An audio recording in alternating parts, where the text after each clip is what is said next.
Salut tout le monde, de retour aujourd'hui pour une nouvelle vidéo et aujourd'hui c'est une vidéo importante que je tenais absolument à faire, il faut qu'on parle. C'est parti.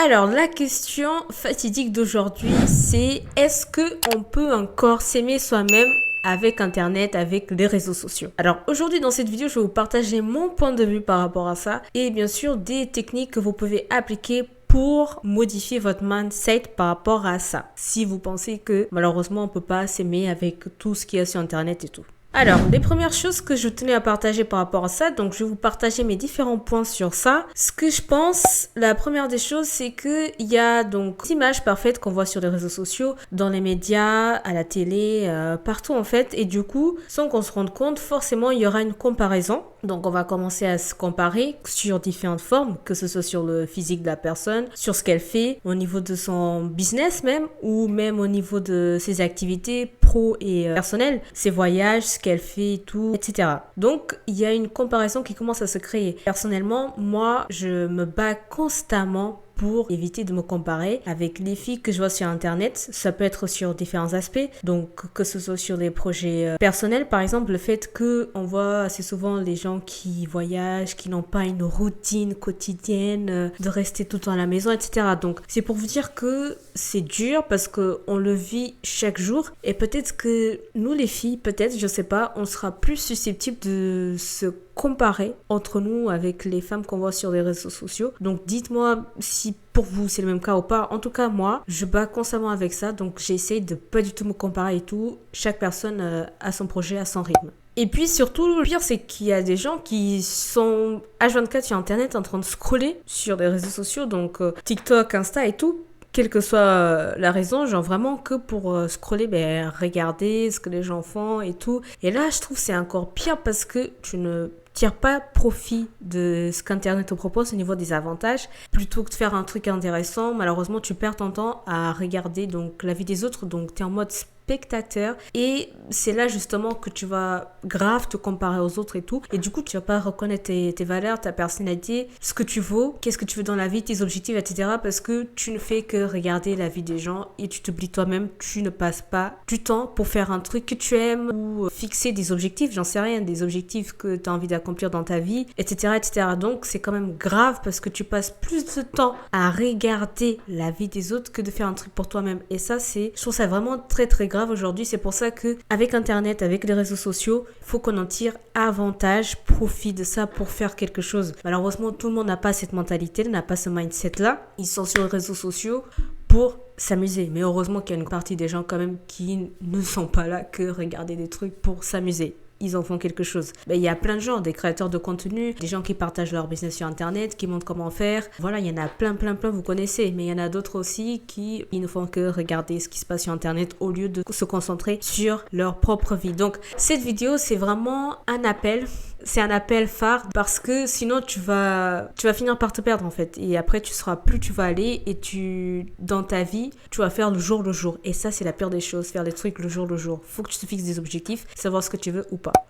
Du coup, bien évidemment, forcément, il y a un impact des réseaux sociaux sur toi, sur ton image que tu auras toi-même en fait. Tu vas pas peut-être forcément te rendre compte au début, mais tu verras que petit à petit, tu vas commencer à remarquer l'impact que ça peut causer. Et peut-être pour certains, c'est là qu'ils auront le déclic de arrêter de regarder les réseaux sociaux, de se fixer des limites ou remplacer le portable par autre chose. Et puis pour certains aussi, il y a cette recherche de validation en ligne, c'est-à-dire que tu cherches à être validé sur internet du fait par des likes, les commentaires, les partages et tout. Alors, ça, c'est un truc vraiment que je trouve important de l'aborder parce que n'importe qui peut le chercher, même moi que je suis sur internet et tout, mais il faut avoir un juste milieu, un équilibre. C'est-à-dire que, ok, par exemple, personnellement, pour que ton contenu il soit impactant, logiquement, il faut que tu attires des gens, que tu aies des commentaires, des likes, des partages et tout. Mais ce que je veux dire, c'est que il ne faut pas que ta personne en tant qu'elle, toi-même, tu sois obsédé par cette recherche de validation en ligne. Dès que tu postes une photo de toi, une vidéo de toi personnellement, que tu ne cherches pas à être vu par tout le monde, à avoir que des commentaires positive parce que ça n'existe pas. Vraiment, sur Internet, tu n'auras pas tout le temps des commentaires positifs, etc. Même sur Internet, il y a des millions de personnes, donc tu n'es pas le centre des attentions, donc on va pas te voir toi tout le temps. Faire attention vraiment à la recherche de validation en ligne, surtout pour ceux qui n'ont même pas de contenu, simplement des gens qui scrollent sur Internet, postent des vidéos, des TikTok qui dansent. Faire attention à ça parce que on va faire l'effet inverse, croire que notre valeur est validée d'après Internet, alors que premièrement, tu dois savoir qu'est-ce que tu vaux. Et Internet, ça passe après. Et même, tu ne dois pas croire que ta validation de toi-même passe sur les réseaux sociaux. Donc en gros, ta valeur ne dépend pas des commentaires, des likes, des partages et tout que tu vois sur Internet. Donc pour renforcer vraiment l'amour que tu dois porter pour toi-même, c'est des choses basiques, des choses banales, mais tout le monde ne le fait pas, tout le monde ne sait pas ou bien n'applique pas surtout. Tu dois définir pour toi quels sont tes critères de bonheur et de réussite selon tes valeurs et tes objectifs personnels. Tu dois vraiment les avoir en tête parce qu'il y a plein de gens qui n'ont pas conscience de ça et encore une fois qui vivent le jour le jour. Être authentique, tu dois reconnaître déjà tes qualités, tes expériences personnelles réussies par réussies, tes défauts. Tu dois tout savoir de toi, t'assumer pleinement et être bienveillant avec toi-même en fait. Autre chose très importante pour s'aimer soi-même, tu dois pratiquer de la gratitude. Un exemple, j'ai ma famille autour de moi, j'ai un toit où dormir. En fait, en pratiquant la gratitude, tu vas reconnaître des aspects positifs dans ta vie et tu vas te rendre compte qu'il y a beaucoup de choses qui sont bien pour toi que même toi tu négliges ou tu fais pas gaffe. Et du coup, forcément, ça va t'aider à développer l'amour que tu dois avoir pour toi-même.